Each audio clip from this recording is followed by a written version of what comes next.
Obrigada, Gustavo. Bom dia a todas e todos que estão nos assistindo. É com muita honra que eu ocupo esse espaço em nome da AJD, que é a Associação Juízes para a Democracia, uma entidade formada por juízas e juízes das 3 esferas do Poder Judiciário e de todo o país, fundada em 91, portanto, bem no momento de abertura democrática, e que participou desde o início das reuniões que deram origem a essa ideia do fórum. E eu lembro que na primeira reunião éramos apenas mulheres, motivadas pela certeza de que há alguma coisa muito errada nas nossas instituições.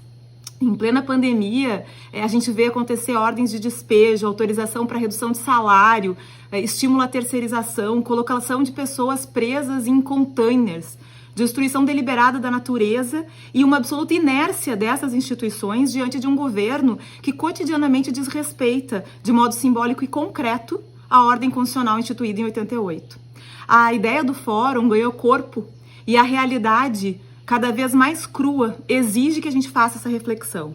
Eu estou aqui, na verdade, um tanto constrangida, porque essa semana 2 fatos marcaram de forma muito emblemática e simbólica o que está acontecendo no Brasil e que também acontece em outros países da América Latina.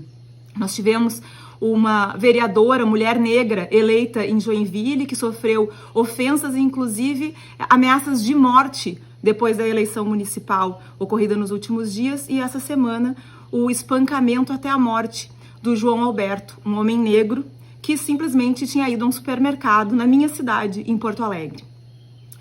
A dor que consome quem tem um mínimo de empatia e de humanidade diante do fato de que essa morte por espancamento do João Alberto foi inclusive filmada por uma mulher que não se preocupou em acudir a vítima, mas apenas em registrar o fato, só não é maior do que a indignação e a vontade de seguir lutando contra esse estado de coisas. O João Alberto é só mais um.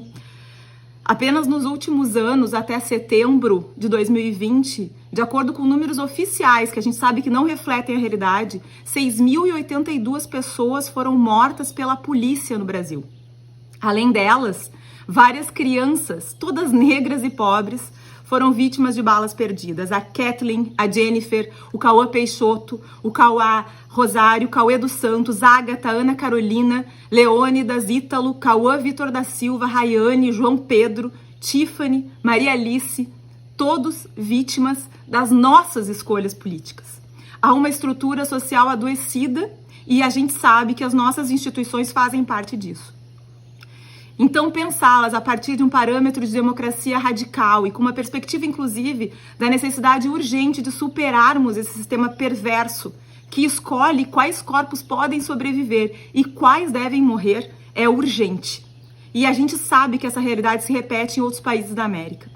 Esses fatos não são isolados e nem são resultados de uma subjetividade perversa, ao contrário. Eles são frutos de um Estado que, no caso do Brasil, tem um governo que reproduz o discurso da violência e de hostilidade aos direitos sociais contra a população originária, negra e pobre. São frutos de um sistema de justiça em que nas prisões, como diz aquela música do Caetano Veloso, são todos pretos ou quase pretos, ou quase brancos, quase pretos de tão pobres. E pobres são como pretos. E ele ainda conclui dizendo: todos sabem como se tratam os pretos. Nós sabemos, e João Alberto é um exemplo disso. Esse sistema que terceiriza, que em plena pandemia, com mais de 6 milhões de pessoas infectadas, com mais de 170 mil pessoas mortas em razão desse flagelo que é a Covid-19, em que se permite redução de salário, mesmo sabendo que o salário é condição de subsistência para as pessoas, um país de mulheres, de maioria de pessoas negras, de indígenas, mas as pessoas que estão nos postos de poder, nos 3 poderes de Estado, são, em sua grande maioria, homens brancos. Essa é a realidade em que nós precisamos repensar o sistema de justiça como uma tarefa urgente e necessária. Por isso, a AJD está presente na construção e na execução desse momento histórico, esperando que com o Fórum Social Mundial se inaugure um tempo de mudanças em que seja possível pensar uma realidade com a qual o Brasil, na verdade, nunca conviveu. Uma realidade de efetivo respeito à diversidade, de distribuição verdadeira das nossas riquezas e de respeito às vidas de todos os seres que habitam o nosso planeta. Obrigada, Gustavo, e eu espero que esse fórum seja realmente um sucesso.